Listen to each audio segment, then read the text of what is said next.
On this video we are going to show you how to use the G variant of the STUKA to destroy tanks on tank battle. The main difference between the G variant and the other ones is that the G variant has a wing-mounted 37mm cannon, doesn't carry bombs, and do not have a dive brake. As we are going to see, the tactic is a little bit different, so we do not do a dive bombing, we do a shallow dive and shoot with the cannons. But to be in position to shoot, we must first find the tanks. And the first step is to study the map. The spawn points are shown as flags on the map. The red flags shows the enemy spawn points, and the AB are the objectives, so we can trace a probable route for the tanks. And I like to approach the battlefield from the side, so I can divide the battlefield in two halves, and one being the enemies and the other being our team, so I can easily identify a tank that is coming from one of the sides. As I approach the battlefield, I start looking for traces, for movements or dust. Any clue that might help me identify a tank. So as I approach the battlefield, I start looking for traces, and I see some traces going after a low flying plane there. It's coming from the right side, so I can say it's an enemy AA.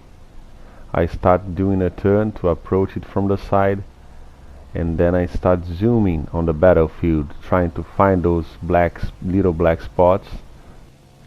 And I see two of those moving from the enemy spawn points to the objective, and I can tell right away I'm looking at two enemy tanks.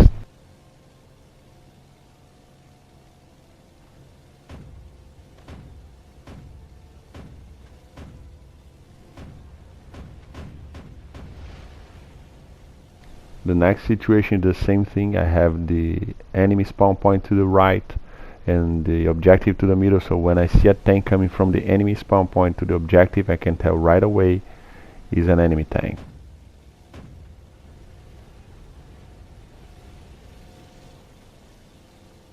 The next situation is the same thing. To the left we have the enemy spawn points, and to the right we have our team's spawn points. I approach the battlefield from the side and try to guess where the tanks are and try to look for movement. And here I was able to land some long-range shots.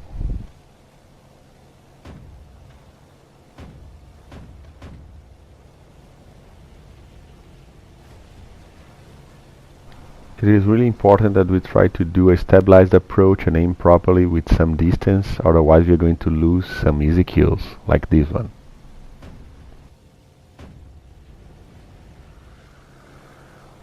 And the result may be worse than losing a kill. You actually can get yourself killed and out of the game. The problem here was that the dive was too steep and the approach was unstable.